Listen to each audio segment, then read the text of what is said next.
Hey y'all, hi.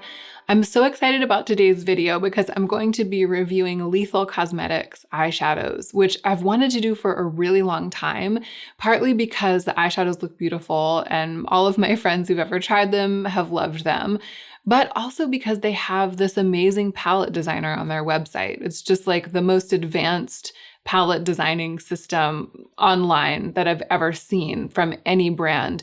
It's really impressive and it's really, really fun to play with. And so I had been on their website designing palettes like many, many times before this palette that I designed and then actually am getting to review. If they had not offered to send me a palette, I probably would have eventually spent some of my budget for a self-sponsored review to review Lethal, but they did reach out and offer to send me a palette that I designed, which is really great. Lethal is not sponsoring this video. They're not paying me to do this, but they asked me to talk about my experience designing my palette as part of the review, which I would have done anyway, because I feel like it's one of the most interesting aspects of the brand. If this is your first time to my channel, then welcome. I'm so glad you're here. My name is Hannah. I love beautiful things.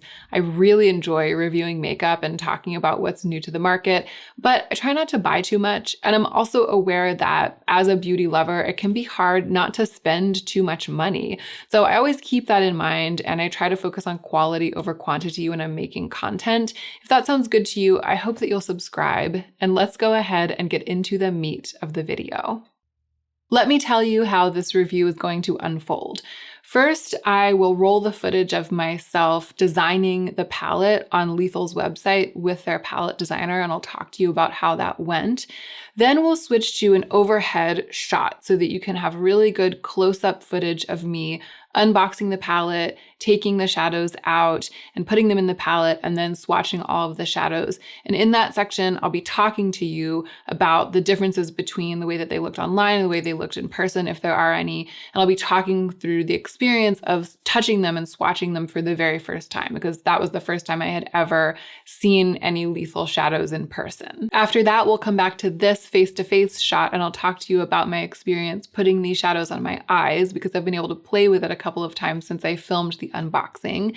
And I will roll footage of myself applying the eye look that I'm wearing right now, which I created using the palette that I built. All of these sections will be time-stamped down below, so you should be able to skip from section to section in the video if there's one that you want to skip, or if there's one that you want to go back and watch again. Let's go ahead and take a look at the footage that I screen captured when I was building the palette. I'm going to fast forward through the footage while I'm talking to you about the experience, partly because it's a lot of footage. I captured about 45 minutes of footage of myself playing with the palette designer, building a palette, and then I thought I had made my final decisions and I stopped recording, but then I went back later and made some changes before I sent the link to Lethal. So I went through several iterations. I considered a lot of possibilities, but also it's really fun. The palette designer, it's so incredibly elegant in its design. There are so many things about an app like this or a service like this that could go wrong, so many ways in which it could be frustrating, and it just seems like they've thought of absolutely everything. So I love being in the palette designer, and it was really fun continuing to tinker and tinker and tinker with my palette. You'll see in the footage that for a long time I was tempted by Lethal's green shades. They have so many incredibly beautiful variations on the theme of green, and I've always been drawn to that like super acid green and some of the intense like mossy metallic greens that they have. So I thought that there was going to be a green presence in my palette for a really long time. By the end of it, as I thought it through, I realized that I'm not using green very much these days on my eyes, and I actually have a number of green shadows. The color that I feel like I don't have in sort of hand-selected shadows is like a blue-purple, like a grungy, dusky, grimy blue purple, and I've been wanting to build eye looks with that kind of color. So at the end of the day, I decided to forfeit green in favor of blue. And then because I was putting a blue presence in, I couldn't pass up a couple of incredibly brilliant kind of glowing cerulean and periwinkle matte shades. I had to include Lethal's black shadow because I just wanted to see how it performed. I had to, of course, include that shiny charcoal because a really, really glossy looking black or deep gray is one of my favorite things in makeup. I had to include the super dark, cool toned brown, which I was very happy to see. There's a dark, warm toned brown and there's a dark, cool toned brown. So I was able to pick the cool toned one, which is my preference.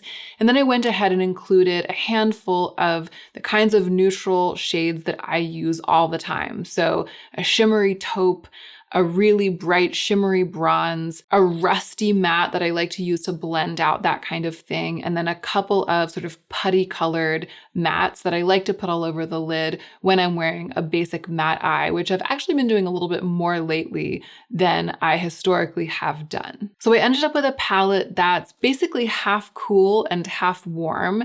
It also, to me, is like half practical and half dramatic, like half fun. When I use purple or blue or even like a shimmery grungy shadow that has a little bit of a blue flip or a little bit of a purple flip, and when I use a really deep black or kind of like cool tone charcoal, any of these 6 shades that are the half of the palette that's like the bottom row, and then the blue, the dark blue and the light blue on the middle row, any shade like that is going to be dramatic on me because I'm overall very warm toned.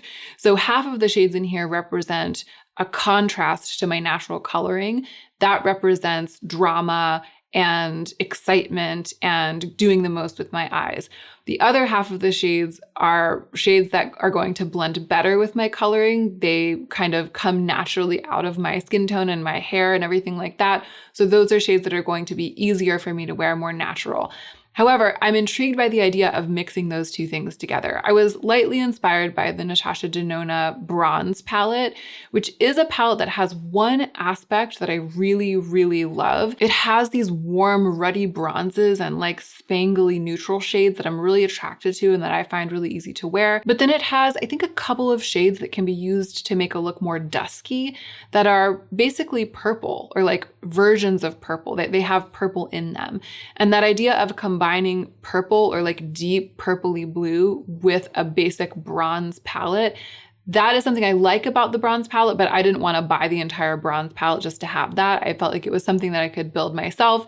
And so I wanted to kind of use this opportunity to create like my own version of that kind of idea. And of course, my own version of it includes much brighter and more intense blues and way fewer of the variations on the theme of bronze because I felt like I only needed the couple that I knew that I was going to use a lot. Of course, I build my own palette a lot. I use my single eyeshadows to build my own palette a lot. So the excitement of having like a black and a brown in a palette, which is something that I really love but that you don't see on the market very often, that's not new to me because I'm able to do that when I build my own palette out of singles.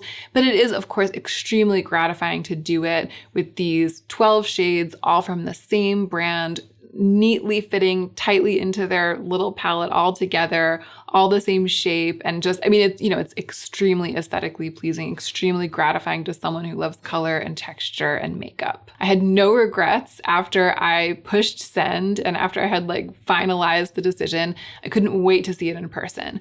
So now I'm going to switch over to the footage of myself unboxing the palette and talking through the experience of seeing the shadows for the first time and swatching them for the first time.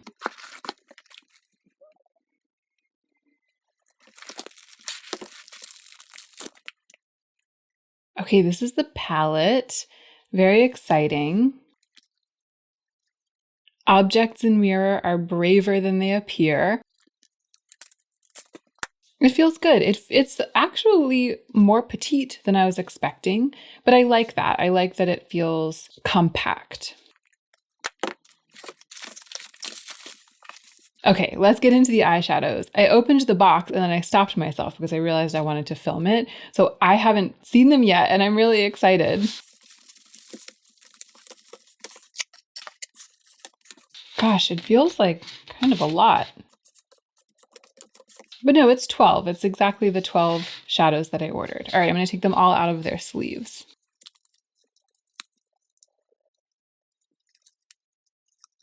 This is the beginning of something great. This is the shade Rise from the Ashes. It's the first one I'm opening. What lovely packaging. What sweet branding. I mean, sweet isn't exactly the word. Aesthetically, it's, on the gritty side, but I just find this messaging to be very sweet. And, the surprise of it being underneath the shadow. Cute.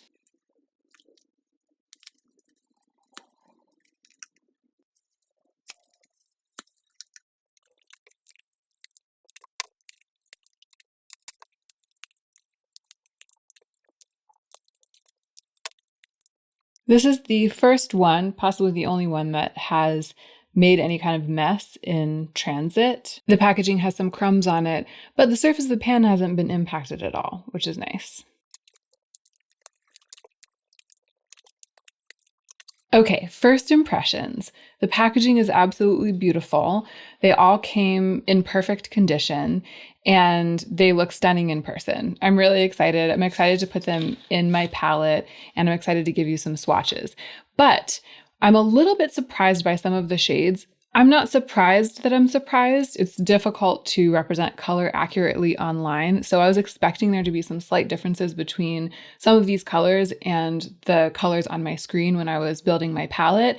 But I want to go through and tell you right off the bat which ones surprised me and which ones look exactly like they look on the screen. I feel like that's one of the most valuable services I can provide as a reviewer of this product with this build your own palette system. The first one that stands out to me is this one, Catatonic. In person, it's just a little bit less chromatic. Like the chroma of the color isn't as bright as it looks in the picture. Of course, this is just how it looks in the pan. I wonder if it actually swatches brighter, swatches more like... No, it swatches exactly like it looks in the pan. And wow, it's an amazing formula. That is a very velvety eyeshadow, my friends. But no, it looks exactly on my finger the way that it does in the pan, which I appreciate. On my skin, I'm getting exactly what I would expect based on the way that it looks in the pan. This, underneath it, this is a really interesting color. Gosh, the surface of the pan is very soft and velvety, and then it swatches in a way that's almost silicone-y. It feels like it's going to be very buildable, but it's not giving me that like deep, intense pigment right out of the gate. I can't wait to put these on my eyes. I'm really interested to see how they're going to perform. But this is essentially exactly what I was expecting it to be. Transmutation, the pitch black, as expected. Rise from the Ashes, which is this shiny charcoal, looks as expected.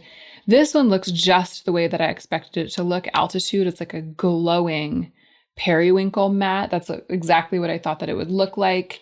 The same goes for this bronze and this sort of shiny taupe, which is called Lithium. They look exactly the way that I expected them to look. Midway is like a matte beige. It also looks exactly the way that I expected it to. Unearthed was one that I had a question about because in the picture it looks like a really light gray, but then in the swatches it looks more like a taupe. And I was hoping it would be more like a taupe, and it is a little bit more taupe in person than it looks in the pictures. It looks more of like a light, cool tone sort of dove gray in the pictures, and in person it definitely looks more like it has some of that neutral quality, like it has a little bit of brown, a little bit of like warmth to it. So I'm glad that this ended up being more like the swatches online and less like the picture of the pan. Deceit looks different in person. I was expecting it to be kind of a purple.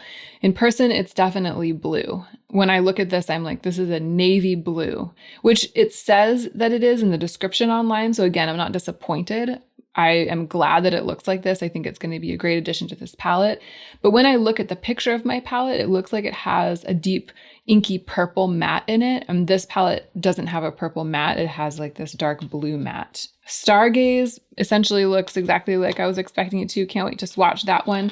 And Surge right here also looks a little bit different in person to me. It looks in the picture like it has a little bit more purple in it on my screen, and in person it looks much more like a pool blue. Like it looks like a more pure, just vibrant like an Eve Clen blue almost. It's a little bit lighter than International Clen blue, but it looks more like that, more blue and less like it has rubbed elbows with purple at parties, you know? They're just a little bit different in person than they are. Again, incredibly beautiful still. I'm still really excited about my palette. This is just good to know, especially if you're like poring over these shadows and obsessing over the decisions that you're making and just feeling like everything needs to be perfectly accurate. Just know that there's always going to be a little bit of a gap between what you think you're getting and what you're getting. But it's just the nature of photography, the nature of color, the nature of digital imagery. I don't think that there's anything wrong with this, and it's not a criticism of Lethal. It's just extra information that I'm able to give you as a reviewer. Let's go ahead and swatch this baby. I'm so excited to see how it swatches.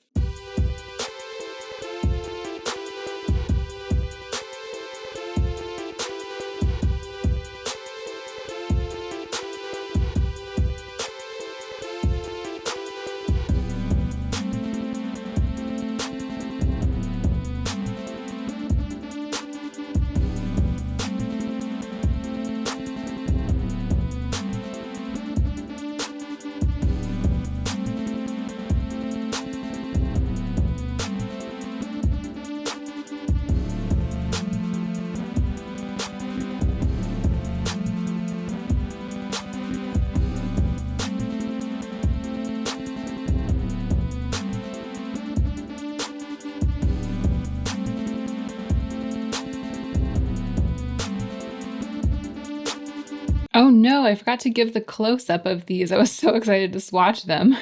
I forgot to film the close-ups. Here, I'll get some more on my fingers and show it to you.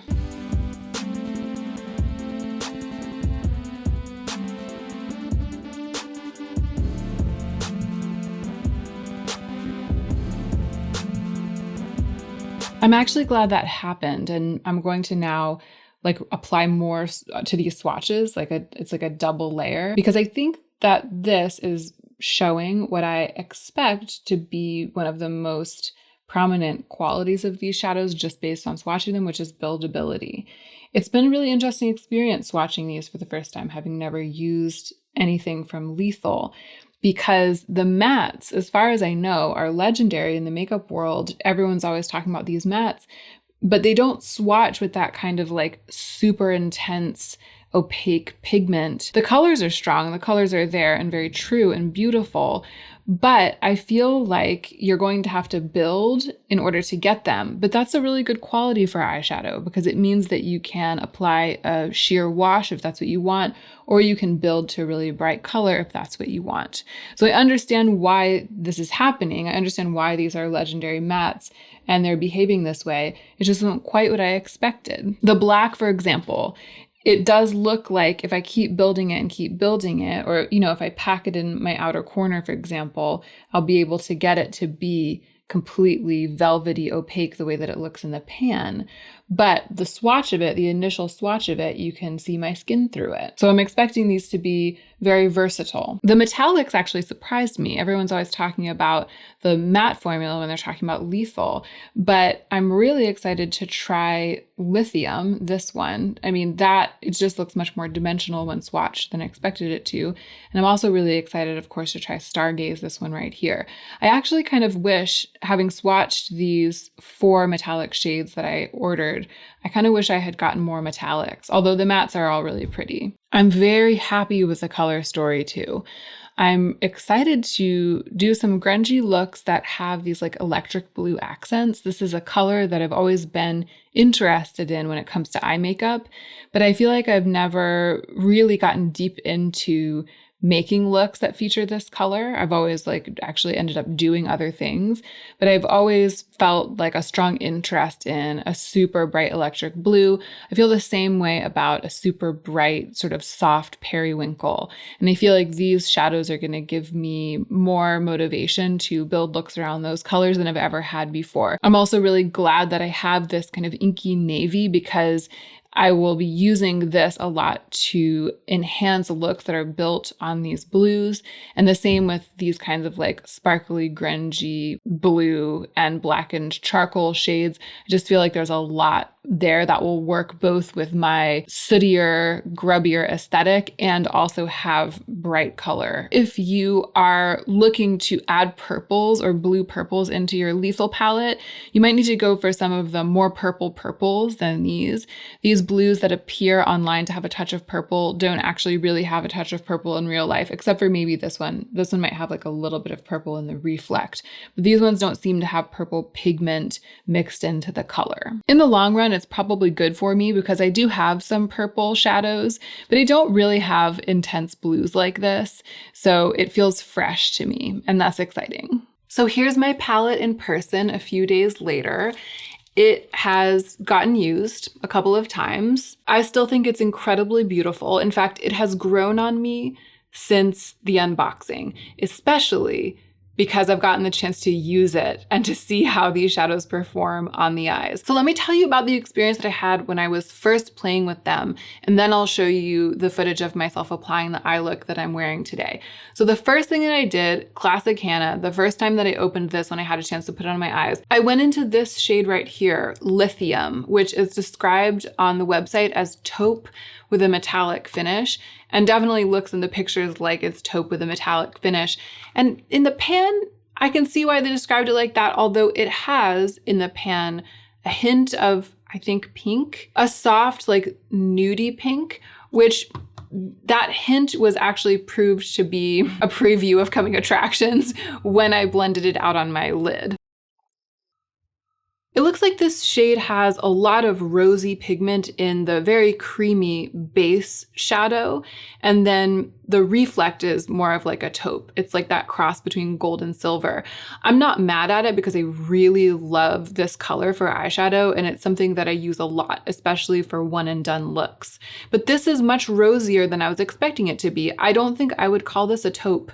I think I would call it something like a soft sort of like pinky rose, or, you know, maybe even like a rosy taupe. So again, it surprised me compared to what I had thought it was going to look like, but I think that I would probably, knowing exactly what this does look like in person, I probably would have still included it in my palette in the exact spot, because again, this is a really useful shade to me, and I loved the way that it looked when it was blended out all over my lids. The second thing that I learned when I started playing with this palette is that the mattes are everything that everyone says and more, especially in I mean, the pigment is there, yes, but the blendability is really amazing. So when I was using like these two, what for me are like really useful blending shades, like blending in the crease and blending shades into other shades, or blending shades out towards my brow bone, Midway, and what's the other one? Unearthed. So this like more beige matte and then this more kind of gray matte. It's just so easy. Though that's the kind of work that tends to sometimes get me into trouble, like blending out over my brow bone, partly because my brow hairs grow down pretty low. And so if that part isn't like freshly plucked or freshly waxed, it can get a little patchy unless it's an eyeshadow that really like blends itself or blends seamlessly. And I had no trouble any of the times I've played with this, including today, no trouble getting that beautiful, soft, diffused blend, like whoo, like it is right. I mean, you guys won't see me with that kind of eyeshadow on very often because it's not my first choice. I like to layer shimmer on top of shimmer on top of shimmer. And it's partly because I like the way that it looks when everything's shining, but it's also because layering on shimmer and glitter is like a more foolproof method for me of getting everything to look seamless there. Over the course of the entire history of my experience with eyeshadow, I've had more snafus when trying to create like a soft blend with mattes like this. And these shadows make it really easy. So I understand why everybody's all gaga over lethal mattes, having played with them now. Yesterday, I played with this really, really bright blue. I mean, honestly, I did something similar to this yesterday, but with that deeper blue. This is with like the periwinkle. And I'll put in a picture, if I can, of the way that it looked. As soon as I started putting it on with my finger, then a little bit with a brush, it was like, bam, like full pigment, bright, deep blue, very gratifying. I didn't struggle with it at all. I haven't worked extensively with every shadow in the palette yet, But I have done a couple of eye looks and I have used a lot of them. And what I can say is that every single shadow performs. They do exactly what I want eyeshadows to do. Well, they do exactly what I want these eyeshadows to do. There is one thing that they don't do, which is to provide like a sheer wash of shine. And that's something that I do a lot with my eyeshadow. And it's hard for me to tell based on this sample of 12 from Lethal if they have any shadows that do that. When I was reading the descriptions as I was building the palette, I started to suspect that they don't actually. It seems like the metallics that they offer are all pretty richly pigmented. Like they have reflex in them, but then they have like a base pigment underneath the reflect that's really like creating depth, making it basically like a completely opaque shadow. I saw some shadows on the website that said that they were iridescent, but even those I kind of suspect that the base is pretty strong. I didn't see anything on the Lethal website that made me think that it was going to do something like what Natasha Denona Cava and Sparks do, like a really, really shimmery mica in a clear base that can be layered over other things. I love to layer eyeshadows, and I'll go ahead now and roll the footage of myself applying this look because I really wanted to use a lot of these shades, so you'll see me layering and layering and layering them, and I can talk about how they reacted to being put through that process. I started with putting Symbiosis all over my lids, that's the bronze. These metallic shades have such rich, thick pigment. I just dipped my finger in and then patted all over my lids, and you can see how incredibly creamy of an application I got and how far I was able to spread that shadow. So I blended that out, and then I used the beige matte Midway to kind of extend the blend and extend the depth of that shadow up onto my brow bone to make my hooded eyes look bigger and less hooded. Then I went in with Catatonic, which is like that rusty shade that I found was less bright of an orange red, like less of a pumpkin than I was expecting it to be, but it's a really, really good shade for bringing a little bit of that rusty warmth to a look. It's also good for deepening up the outer corner, so I use it as kind of an in-between. I use it to put some depth in the crease, to add a little bit of warmth. I was trying to establish kind of like a bronzy all over the lid warm look with some sculpting in the outer corner, so that then I could go in with blue on top of that and get that kind of like combination of bronze and blue that I was after when I made this palette. Then I went in with Nocturnal, which they describe as charred wood with a matte finish. Really amazing. Charred wood is like my ideal eyeshadow color. So I used it to smoke out the look. I put it in the outer corner, I blended it into the other shadows, and I made my eyes just look a little bit more dimensional with the use of that shade. Clearly, I could have stopped there. I could have just left it at that and it would have been like a beautiful bronzy, mostly matte, but with a little bit of bronze shine, warm-toned, glamorous eye look. I mean, clearly it looked fine, but I had to do the most, and I also wanted to see how these shadows would stand up to the intense layering that I like to do. So I decided to put Altitude, this like bright pastel periwinkle, on my inner corner instead of using Surge because I'd already used Surge yesterday, and it performed just the same. It was easy to get it to show up. It layered pretty well, and it was pretty easy to get it to blend into the other shadows that were already on my lid. And you can see that it has a pretty strong presence there on my inner corner, even though it's such a small surface area that it's taking up. I think that with a shade like this, what you want is to be able to get a gradient easily. You want to be able to build it up to full opacity and get that punch of pigment in the center of wherever you place it. And then you want the gradient to go smoothly from full pigment to kind of semi-sheer pigment as you're blending it into other shadows or blending it out into your skin. And the ease with which I was able to get a gradient is the thing that is so impressive to me about this matte formula. The last thing I did was to go in with Stargaze, which is the most dynamic shade in this palette. It's slate gray to blue-violet duochrome with a sparkling metallic finish. And what I tried to do with this was to put it on the center of my lid as like a layering pop, a pop of shine and duochrome shift. This shade is very beautiful in the swatch. It's very beautiful in the pan and very beautiful in person. But as you might be able to see in the footage, it didn't really stick very well on top of the shadows that were already there. However, I'm sure that if I were to put this all over my lid as like the main shadow in an eye look, and then to blend with mattes around it, it would look stunning. It's a beautiful eyeshadow. It's just not designed for use as a topper or for use as either. I feel like there are some shadows that I have, really shiny and dimensional shadows, that I can use either as a base pigment in a look or as a topper. And this was not designed to be used as one or the other because it's just got so much pigment. It's so opaque. And it is more about the color. It's like the duochrome reflect is there, but it's not textured. It's not dimensional. It's just all blended together into this one really, really rich, creamy color. You wouldn't know to look at me that Stargaze was one of the shades that I used. But, and I hope I've made this clear, it isn't a performance issue. It's just me getting to know these formulas and learning what they do. In fact, my primary thought every time I've applied these shadows to my lids, like as I've been working with them, what I keep thinking, what keeps going through my mind is that these are very, very high performance, like the definition of high performance makeup. They're just incredibly dependable. And what I'll say about that is that it has made me want to do more complex looks. Like the look that I'm wearing today, you haven't seen me on camera in a thing like this in forever, because I like to just put some sort of crazy spangling multi-chromatic glitter shade all over my lids all the way up to here and call it a day. But I got this Lethal palette in my hands, and all of a sudden I wanted to like blend 3 matte shades into each other like a sunset, and then like put a matte blue on the inner corner. And I like it because even though stylistically it isn't what I usually do, because I built the palette myself, because I picked the colors, I feel like it still really suits my vibe. And because the mattes are so easy to blend, I don't feel intimidated, or I don't feel worried that it's gonna go wrong. I think once I figured out how easy they were to blend, I was like, oh, I can just do this whenever I want without worrying that I'm gonna mess it up. I guess I didn't realize that that was part of why I wasn't doing looks like this more often, was because of being worried that I was gonna mess it up. But I think that it kind of was. So yeah, I've been very impressed, and frankly, I understand the hype. And now that I've gotten the chance to try the shadows,